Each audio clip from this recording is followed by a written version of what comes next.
KPSC ಮಾಜಿ ಅಧ್ಯಕ್ಷ ಶಿವಶಂಕರಪ್ಪ ಸಾಹುಕಾರ್ ತಮ್ಮ ಪುತ್ರಿಯರಿಗೆ ಅಕ್ರಮ ನೇಮಕಾತಿಗೆ ಸಹಕರಿಸಿದ್ದಕ್ಕೆ ರಾಜ್ಯಪಾಲರು ಅಮಾನತು ಮಾಡಿದ್ರು. ಅದಾದ ನಂತರ ಕೆಪಿಎಸ್ಸಿಯಲ್ಲಿ ಬಗೆದಷ್ಟು ಕರ್ಮಕಾಂಡಗಳು ಬಯಲಾಗ್ತಿದೆ.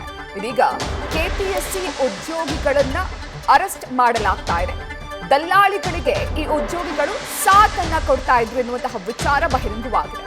ಕೆಪಿಎಸ್ಸಿ ಸಿಬ್ಬಂದಿಯಾದ ಸೀನಿಯರ್ ಅಸಿಸ್ಟೆಂಟ್ ಸ್ವಾಮಿದಾಸ್ ಹಾಗೂ ಕೆಪಿಎಸ್ಸಿಯ ಟೆಕ್ನಿಕಲ್ ಅಸಿಸ್ಟೆಂಟ್ ಶರಣಪ್ಪನನ್ನ ಬಂಧಿಸಲಾಗಿದೆ. ಪರೀಕ್ಷೆಯಲ್ಲಿ ಹೆಚ್ಚು ಅಂಕ ಪಡೆದವರನ್ನ ಮಾಹಿತಿಯನ್ನ ತೆಗೆದುಕೊಂಡು ಅವರ ಫೋನ್ ನಂಬರ್ಗಳನ್ನ ಇವರು ಪಡಿತಾ ಇದ್ರು. ಅದಾದ ನಂತರ ದಲ್ಲಾಳಿಗಳಿಗೆ ಆ ಪರೀಕ್ಷಾರ್ಥಿಗಳ ನಂಬರ್ ಅನ್ನ ಇವರು ನೀಡ್ತಾ ಇದ್ರು ಎನ್ನುವಂತಹ ವಿಚಾರ ಇದೀಗ ಪೊಲೀಸರ ತನಿಖೆಯಲ್ಲಿ ಬಯಲಾಗಿದೆ. ಇಂಟರ್ವ್ಯೂನಲ್ಲಿ ಪಾಸ್ ಮಾಡಿಸ್ತೀವಿ ಅಂತ ಹೇಳಿ ದಲ್ಲಾಳಿಗಳು ಹಣವನ್ನ ಪಡಿತಾ ಇದ್ರು.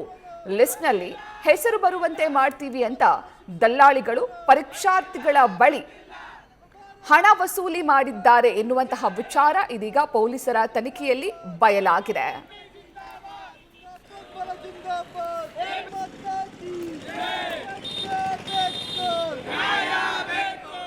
ಇವಾಗ ಹೆಚ್ಚಿನ ಮಾಹಿತಿಯನ್ನ ನೀಡ್ತಾರೆ ನಮ್ಮ ಪ್ರತಿನಿಧಿ ಶಿವಕುಮಾರ್.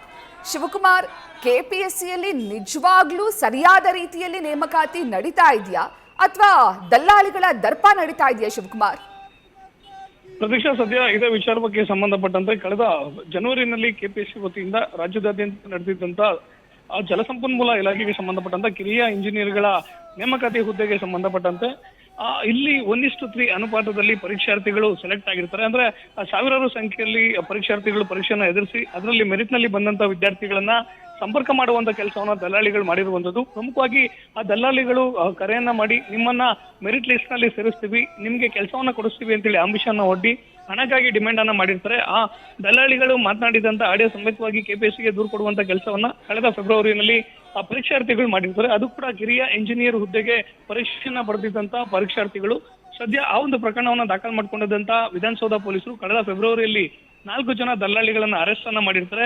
ಇನ್ವೆಸ್ಟಿಗೇಷನ್ ಅಲ್ಲಿ ಪ್ರಮುಖವಾಗಿ ಪೊಲೀಸ್ ಅಧಿಕಾರಿಗಳಿಗೆ ಕಾಡದಂತ ಸಮಸ್ಯೆ ಎಕ್ಸಾಮ್ ಬರೆದು ಮೆರಿಟ್ ನಲ್ಲಿ ಸೆಲೆಕ್ಟ್ ಆಗುವಂತ ವಿದ್ಯಾರ್ಥಿಗಳ ಮೊಬೈಲ್ ನಂಬರ್ಗಳು ದಲ್ಲಾಳಿಗಳಿಗೆ ಹೇಗೆ ಸಿಗ್ತಾ ಇದೆ ಅಂತೇಳಿ ಯಾವಾಗ ಪೊಲೀಸ್ ಅಧಿಕಾರಿಗಳು ಇನ್ವೆಸ್ಟಿಗೇಷನ್ ಅನ್ನ ಮುಂದುವರಿಸ್ತಾರೆ, ಆಗ ಕೆಪಿಎಸ್ಸಿಯಲ್ಲಿ ಕೆಲಸ ಮಾಡ್ತಿದ್ದಂತ ಇಬ್ಬರು ವ್ಯಕ್ತಿಗಳು, ಓರ್ವ ಸ್ವಾಮಿದಾಸ್ ಅಂತೇಳಿ ಸೀನಿಯರ್ ಅಸಿಸ್ಟೆಂಟ್, ಮತ್ತೊಬ್ಬ ಟೆಕ್ನಿಕಲ್ ಅಸಿಸ್ಟೆಂಟ್ ಆಗಿದ್ದಂತ ಶರಣಪ್ಪನಿದ್ದಾನೆ. ಈತ ಅಲ್ಲಿ ಸೆಲೆಕ್ಟ್ ಆಗಿದ್ದಂತ ಪರೀಕ್ಷಾರ್ಥಿಗಳ ಮೊಬೈಲ್ ನಂಬರ್ಗಳನ್ನ ದಲ್ಲಾಳಿಗಳಿಗೆ ಕೊಟ್ಟು ಅವರಿಂದ ವಿದ್ಯಾರ್ಥಿಗಳನ್ನ ಅಪ್ರೋಚ್ ಮಾಡುವಂತ ಕೆಲಸವನ್ನ ಮಾಡ್ತಿದ್ದಂಥದ್ದು. ಯಾರಾದ್ರೂ ಇವರ ಆಮಿಷಕ್ಕೆ ಒಳಗಾಗಿ ಇವರ ಬಲೆಗೆ ಬಿದ್ರೆ ಅವರು ಪಡಿತಿದ್ದಂತ ಹಣದ ಪೈಕಿ ಇಂತಿಷ್ಟು ಕಮಿಷನ್ ಅನ್ನ ಇದೇ ಕೆಪಿಎಸ್ಸಿಯಲ್ಲಿ ಕೆಲಸವನ್ನ ಮಾಡ್ತಿದ್ದಂತ ಇಬ್ಬರು ಉದ್ಯೋಗಿಗಳು ಮಾಡ್ತಿರುವಂತದ್ದು. ಸದ್ಯ ಪ್ರಕರಣಕ್ಕೆ ಸಂಬಂಧಪಟ್ಟಂತೆ ಹಿಂದೆ 4 ಜನ ಬ್ರೋಕರ್ಗಳು ಏನು ಅರೆಸ್ಟ್ ಆಗಿರ್ತಾರೆ, ಅದರ ಮುಂದುವರೆದ ಭಾಗವಾಗಿ ಸದ್ಯ ಇಬ್ಬರು ಆರೋಪಿಗಳನ್ನ ಅರೆಸ್ಟ್ ಮಾಡಿ ಅವರನ್ನ ಹೆಚ್ಚಿನ ವಿಚಾರಣೆಗೆ ಒಳಪಡಿಸಿರುವಂತದ್ದು. ಅಂದ್ರೆ ಕೇವಲ ಕಳೆದ ಫೆಬ್ರವರಿನಲ್ಲಿ ನಡೆದಿದ್ದಂತ ಜಲಸಂಪನ್ಮೂಲ ಇಲಾಖೆಯ ಕಿರಿಯ ಇಂಜಿನಿಯರ್ಗಳ ಪರೀಕ್ಷೆಯಲ್ಲಿ ಮಾತ್ರ ಆರೋಪಿಗಳು ಈ ರೀತಿಯಂತ ಕೃತ್ಯವನ್ನ ಎಸಗಿದ್ದಾರಾ ಅಥವಾ ಕೆಪಿಎಸ್ಸಿಯಿಂದ ನಡೆದಿದ್ದಂತ ಇತರೆ ಪರೀಕ್ಷೆಗಳಲ್ಲೂ ಕೂಡ 1:3 ಅನುಪಾತ ಅಂದ್ರೆ ಮೆರಿಟ್ ನಲ್ಲಿ ಬಂದಂತ ವಿದ್ಯಾರ್ಥಿಗಳ ಡೇಟಾವನ್ನ ಬ್ರೋಕರ್ಗಳಿಗೆ ಕೊಡುವಂತ ಕೆಲಸವನ್ನು ಆರೋಪಿಗಳು ಮಾಡಿದ್ರ ಅನ್ನೋ ತನಿಖೆಯನ್ನ ಖುದ್ದು ಕೇಂದ್ರ ವಿಭಾಗದ ಡಿಸಿಪಿ ಆಗಿರುವಂತಹ ಅಕ್ಷಯ್ ಅವರ ನೇತೃತ್ವದಲ್ಲಿ ತನಿಖೆಯನ್ನು ಮುಂದುವರಿಸಿರುವಂತದ್ದು. ಪ್ರತೀಕ್ಷಾ, ಥ್ಯಾಂಕ್ ಯು ಶಿವಕುಮಾರ್ ಡೀಟೇಲ್ಸ್ಗೆ. ನ್ಯೂಸ್ ಫಸ್ಟ್ ನಿರ್ಭೀತಿಯಿಂದ ನಿಮ್ಮ ಪರವಾಗಿ.